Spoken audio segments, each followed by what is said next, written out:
Good morning, everyone. Welcome to this TradeStation Masterclass. I'm glad to be here. My name is Jesus Nava. I'm the Director of Client Training and Education for TradeStation Securities. We do these sessions every Tuesday to show you some of the more advanced functionality of the TradeStation platforms. And today we're going to talk a little bit about strategy testing, specifically in the back testing area. There's a lot of metrics and a lot of performance measures that are available for you to look at when you test strategies against historical data. But before we jump into today's topic and talk about what we have in line for today, let's go through some of the disclosures just to make sure that we are all aware of the risks.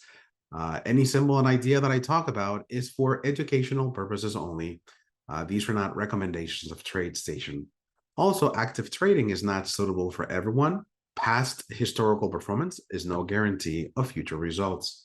For those that are new to our series, it's important that we are aware of that. We are going to take a look at a strategy. We are going to take a look at a performance report. And whatever we see in that historical performance report is no indication of future results. Let's just keep that in mind when we're doing back testing. If anybody needs additional information on these disclosures, go to www.tradestation.com/important-information. All right, everyone. Thank you for being here. I'm going to switch over to the TradeStation platform to kind of set up a strategy backtest for ourselves. I'm not sure how many people here have already started using TradeStation's technology in the area of strategy backtesting, but it's important that before we jump over to the strategy performance report, is that we have a strategy in place that we can take a look at. Now, the strategy that I'm going to use today, of course, is not a recommendation. It's something that I'm just going to grab out of the box without any particular analysis or pre-analysis that leads us to select the strategy. It's just one example, and it may be a losing strategy. We are just going to take a look at the measurements that allow us to find a little bit of confidence on that strategy if we want to trade that going forward. So I'm going to get started here with a chart analysis window because that's where strategy backtest gets started. And for today's example, let me go ahead and pull up a security that's a technology stock. Let's work with Intel, INTC. Okay, so let me just type it into the command line. I'm going to set my chart analysis to a 30-minute interval. The interval and the symbol, of course, has a direct impact on how the strategy behaves. One thing that I want to mention here is that strategies inside of TradeStation, they calculate every single bar. So the more bars there are available to calculate, the more opportunities the strategy has to generate trades. If I pull up a 30-minute interval like I have here on the screen, the strategy will recalculate every 30 minutes and send orders into the market for execution. Of course, if you have a lower interval or a smaller interval, like a 1 minute, of course, you're going to have that many more bars in which the strategy will calculate, and it'll generate more trades. So be always aware of the time frame that you're selecting and also the amount of historical data. This is the 30-minute chart of Intel, but I'm sure it only goes back about, I would say, maybe 15 days. If you want to be exactly sure how many bars back it goes, just double click on any of the candlesticks and it'll take you to this dialog titled Customize Symbol. And here it tells you the range of data that it loads, in this case, 15 days back. Of course, this is customizable, and that's why you have a box here allowing you to enter the number of days that you want to load. But this is just a default amount of data. So another thing that you have to be aware of is, okay, now that I have a symbol and now that I have a time frame, I need to be able to download historical data in order to do that back test, because that's exactly what the strategy needs in order to generate trades, where in history the price has been, so that it determines whether a buy or a sell is generated. In this particular example, let's go and select 1 year back on a 30-minute time frame. I'm going to click OK. And this will go into PD. You see that PD right here in the top left corner stands for pending data, because it has to load 1 year worth of 30-minute time frame on Intel. Once that data, see, it's already gone. The PD is gone. So once the PD just leaves the screen, just means that it already finished downloading the data, and you should be able to load it right here on the screen. Let me scroll back. And if I click on the background and I hold my mouse pointer, you're going to see in the data tips window right here at the very top, this is at 11 a.m. bar of April 1st, 2024. So it goes back one full year from today's April 1st. It goes to April 1st, 2024. All right. So yes, think about the symbol, think about the time frame, and think about the amount of historical data you're going to be loading.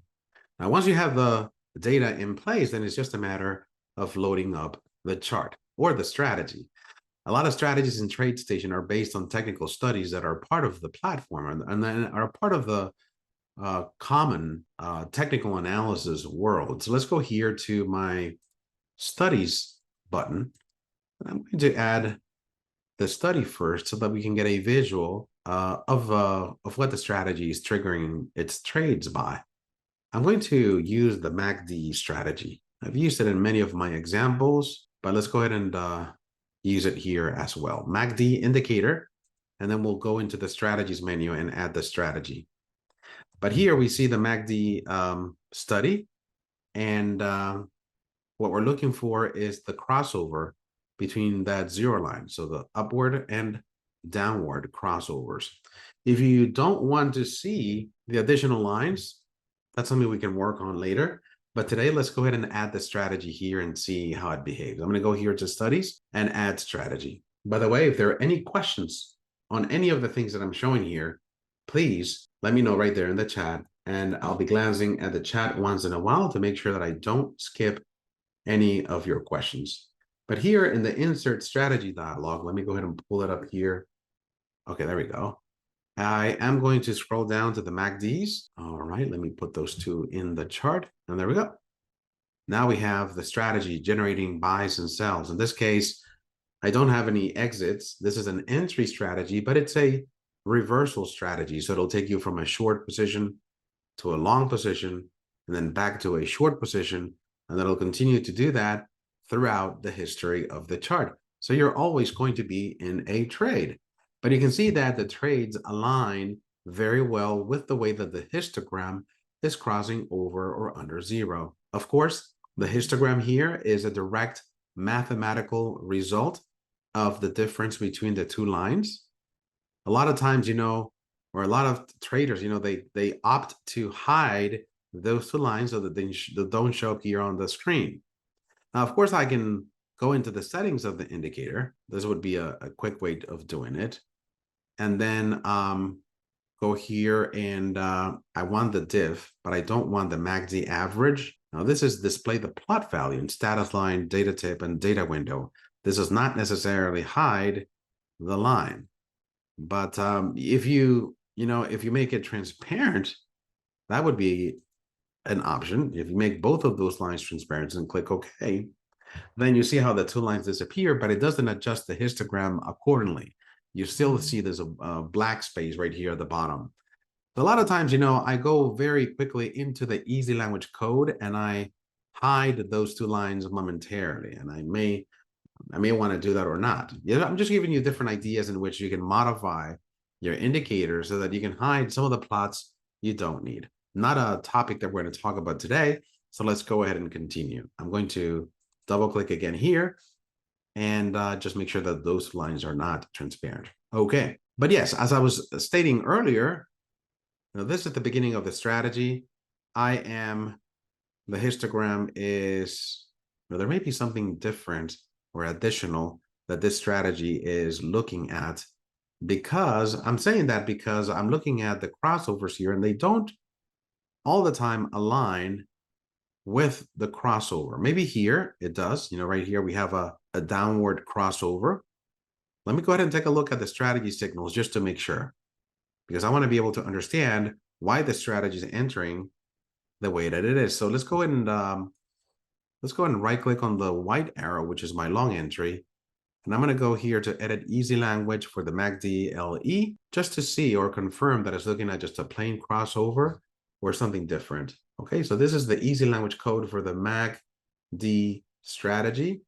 And it's a plain crossover. It says MACD crosses over 0, then buy next bar at market. All right.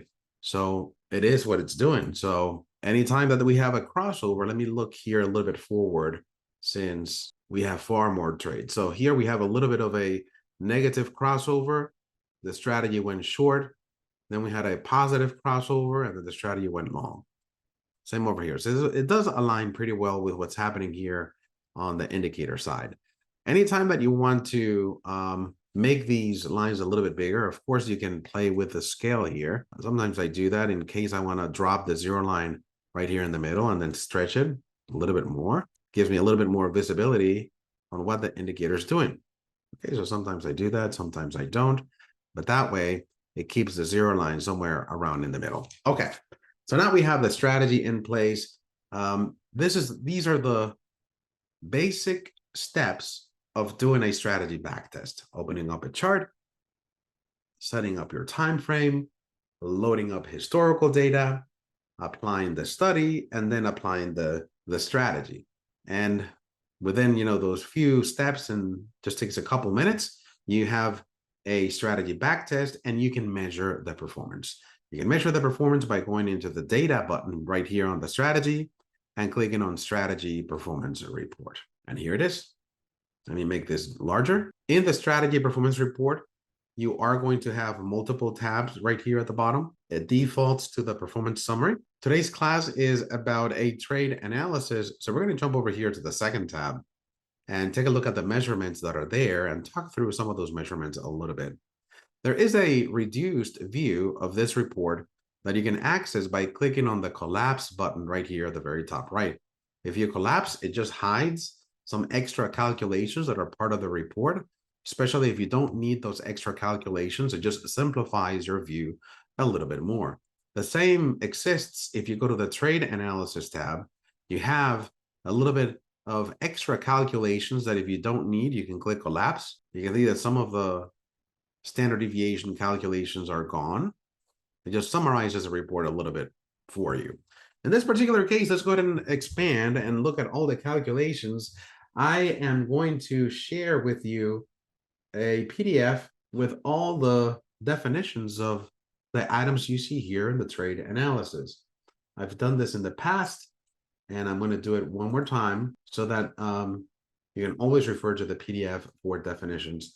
These are the same definitions, though, that appear on the TradeStation help file, or even by clicking on any of these labels. So if you want a definition on outliers, just click on it, and you should get a little pop-up for outliers, and it tells you the definition of outliers.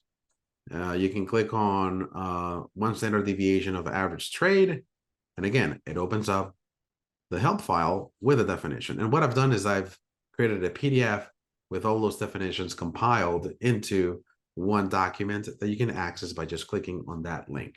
All right, well, let's go here from the very top, and we're going to get started with, let's go here to my PowerPoint trade analysis. Total number of trades is going to display the total number of completed trades during the specified period.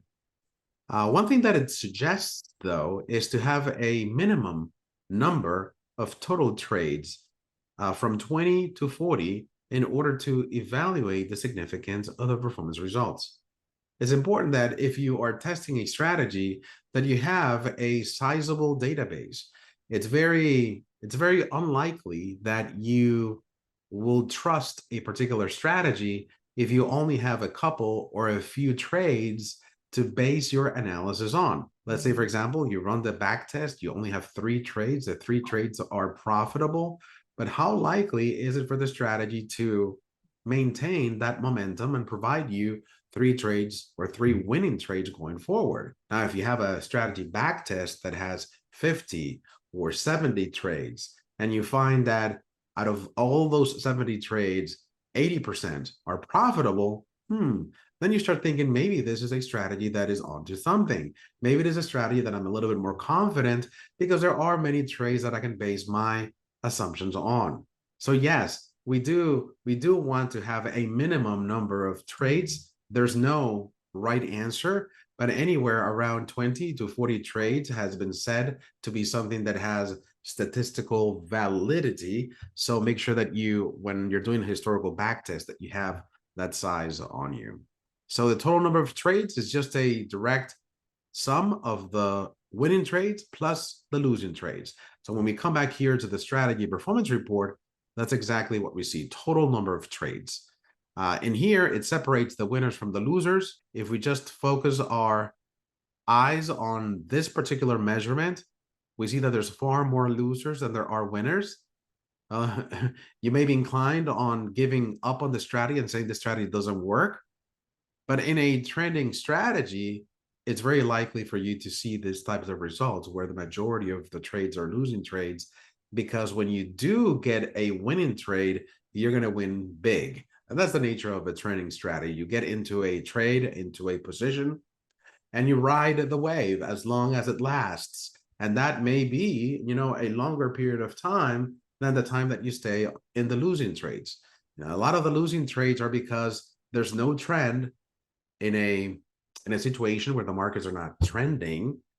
The strategy usually backs or flips you back and forth between long and short. And that's why you get more trades or losing trades that are higher number than the winning trades. So it's very likely for that to happen on a trend following strategy. Okay, let's go over here to the next definition is average straight net profit. This is just straight math. It takes your net profit is equal to the total net profit divided by the total number of trades. Now over here, when we go to the strategy performance report, in this particular test, my average trade net profit is $2.11. It's very little, because it does combine winners with losers. On my winning trades, it's higher, $76. On my losing trades, it's $39. Where does it get the total net profit though? It gets it from the performance summary.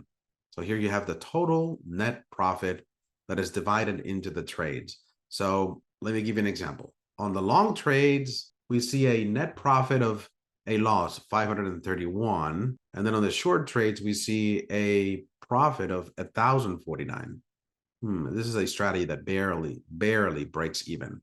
So not a good strategy performance report.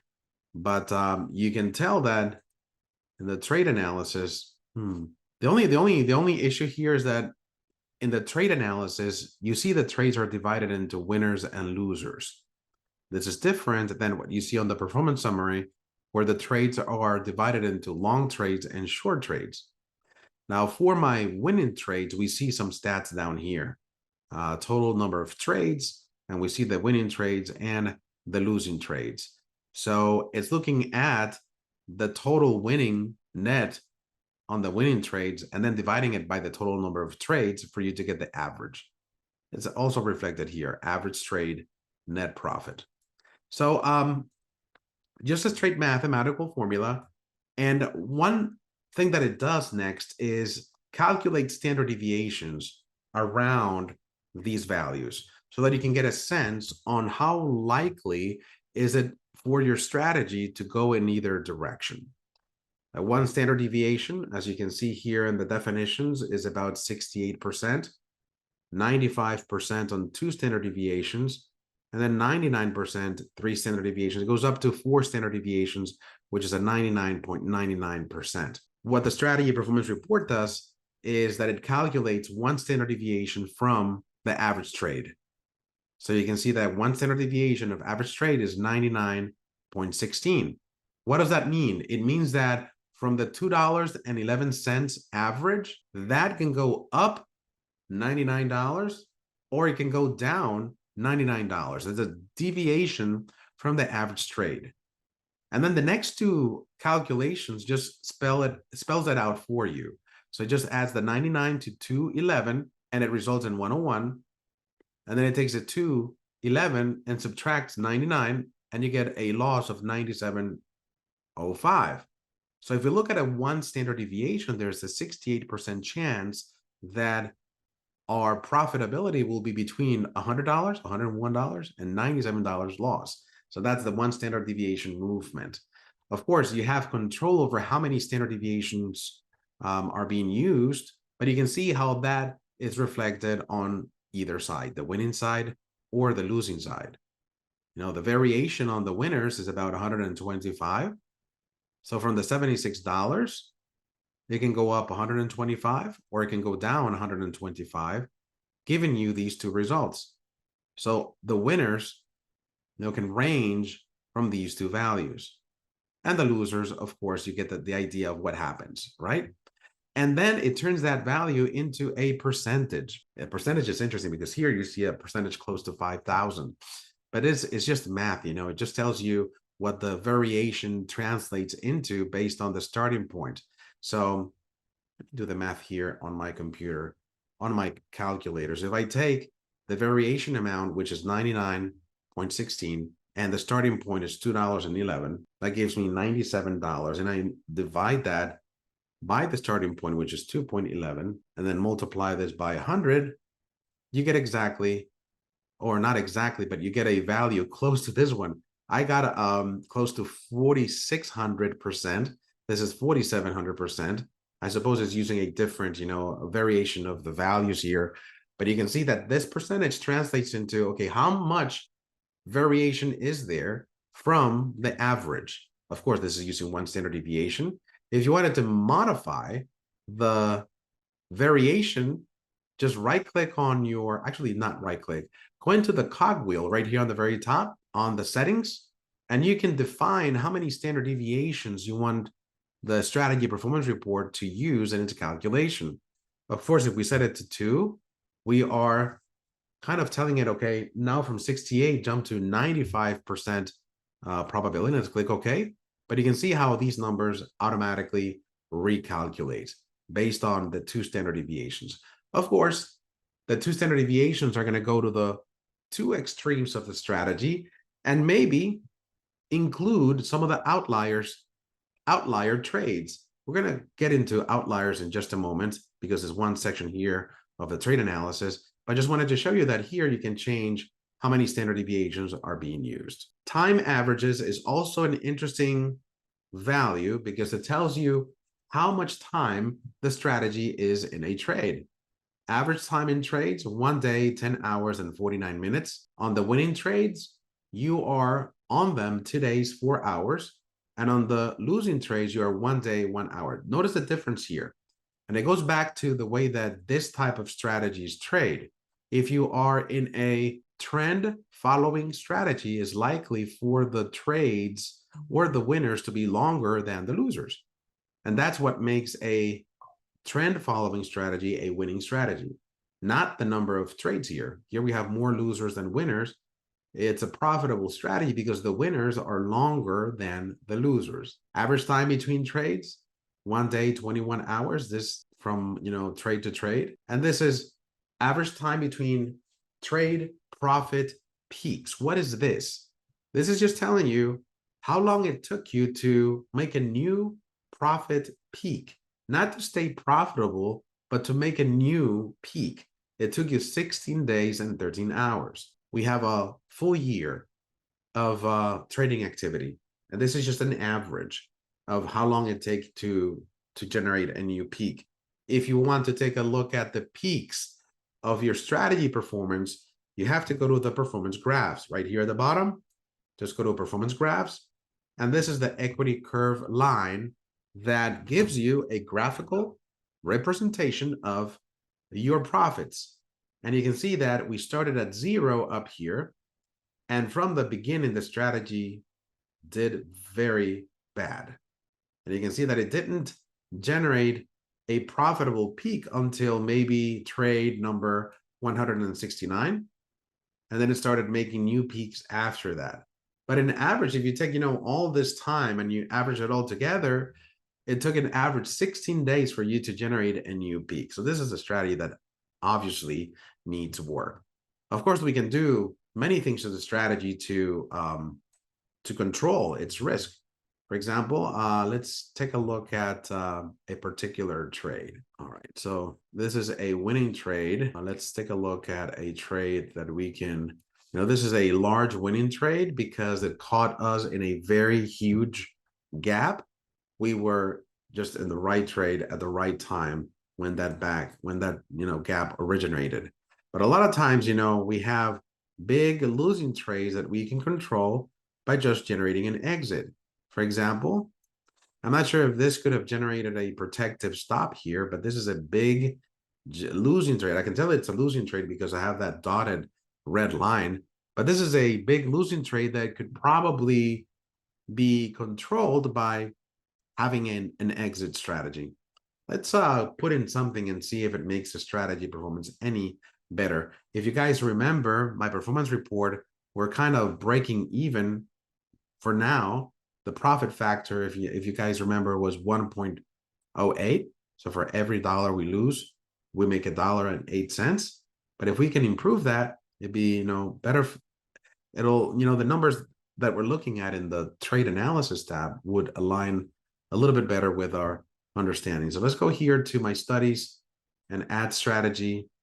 And I'm going to go here to an ATR exit.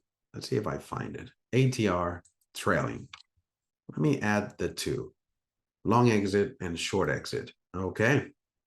Now you can see that this particular trade did not exit until the gap had happened. And a lot of times, that is just the way the strategy works. You can really control a gap or be protected against the gap if you are in the wrong side of the market.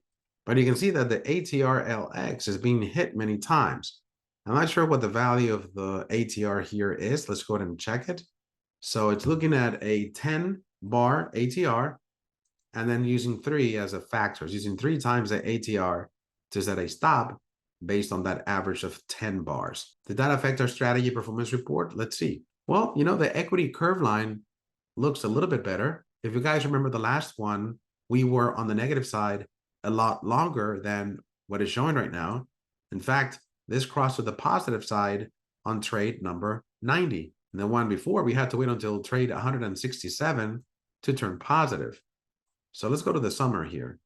In the performance summary, our profit factor did go up from 1.08 to 1.29. So it did, make the strategy slightly better, but again, not something that I would turn on right away because I haven't done any additional testing. Let me go back here to the trade analysis.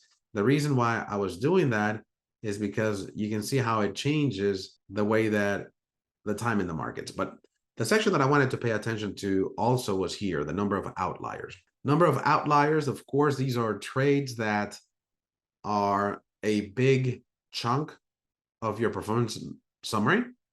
And because of the way they move, they are classified as outliers.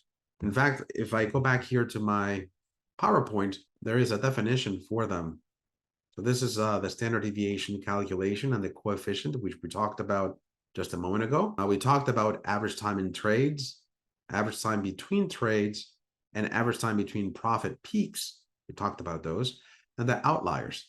Okay, so these are the number of traders, displays the number of trades, not traders, not within the normal range of profit or loss for the strategy. An outlier is defined as a trade which does not appear to fall within the expected range, which is 3 standard deviations for all trades. So we're talking about, a trade that is really out there. 3 standard deviations is 99%. So if a trade falls outside of that 99%, it's called or classified as an outlier. And of course, we have outliers for profit and loss. So it splits those into 2. And if we go back here to the report, it found that there's 1 positive outlier and there are 3 negative outliers. The negative ones, of course, is going to favor the performance report because it's going to remove them from the metrics. And here, the 1 is going to be removed as well. So this gain of that trade of $157 is also removed from the overall performance. To show you, a more realistic performance, it's got to remove the outliers. It's very unlikely for you to get the same outliers going forward, so it has to rely or create calculations that are based on the majority of trades. All right, so we have run up and drawdown. A lot of times when we are in trades, yes, it's nice to look at the profitability of that trade. Did it make money or did it lose money? But it's also as important to look at what happened within the life of that trade, because maybe the run up or the drawdown may have affected your commitment to that trade. You may have found that, yeah, you probably made $20 in one trade, but during the life of that trade, the drawdown was 300. So at a certain point in the life of that trade, you were losing $300. It recovered, but you had to live through that situation where you were losing a lot of ground. So these max values of run up and drawdown are great to look at because they are psychological barriers to trading any strategy. This happened August 2nd of 2024, and the drawdown or the max drawdown happened on April 26th, 2024.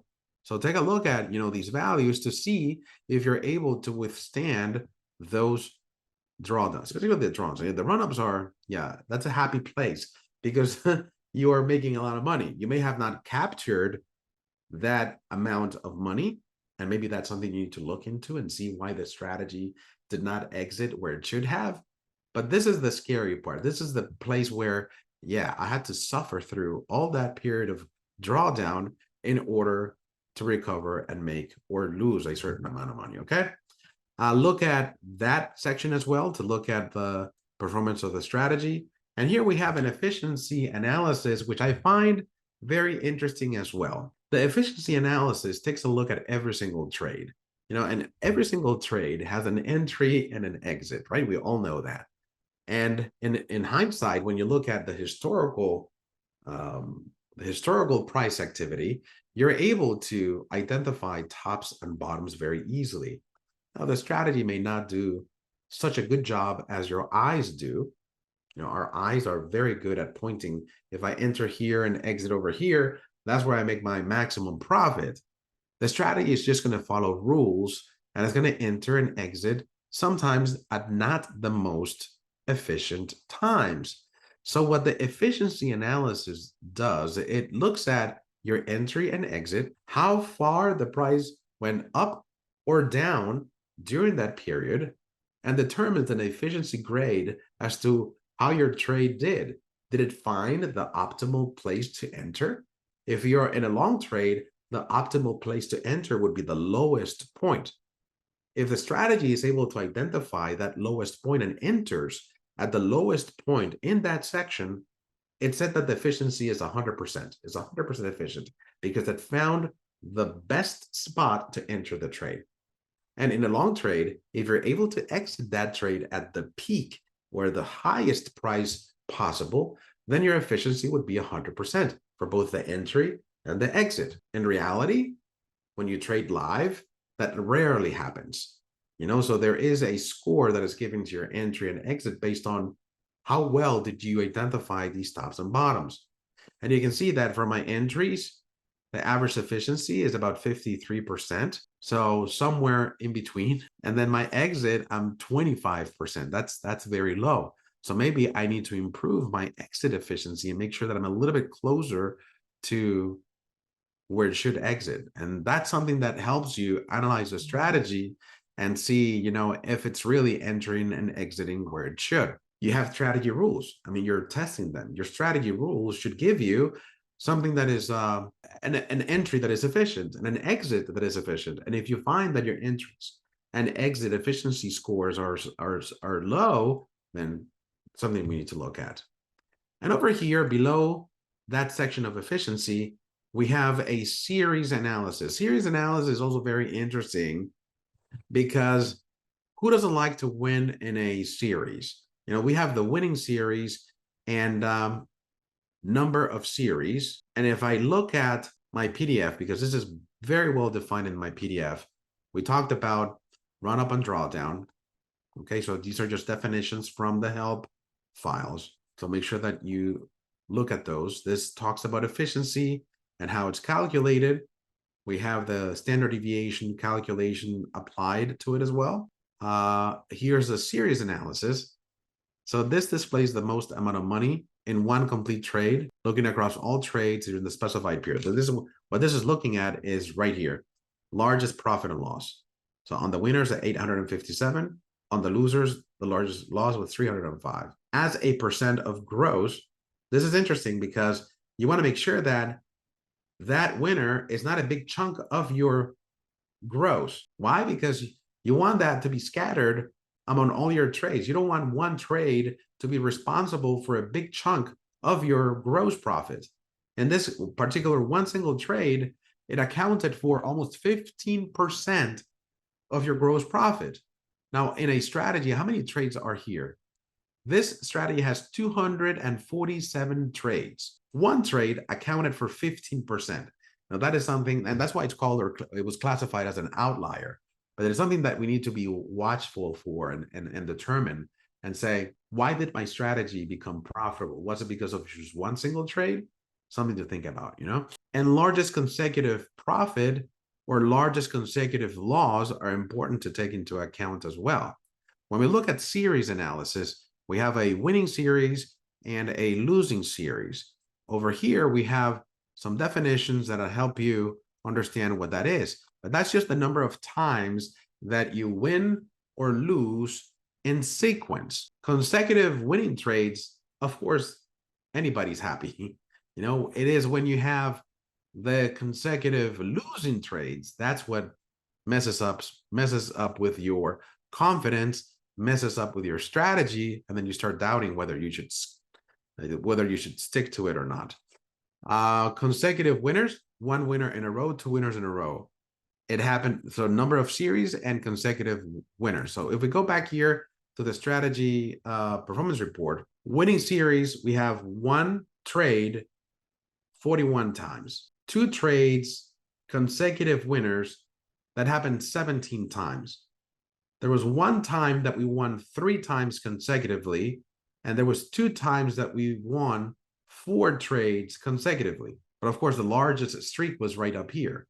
So even though the largest, even though you won a couple of times, you won 4 times in sequence, the largest, this is average gain per series is $134.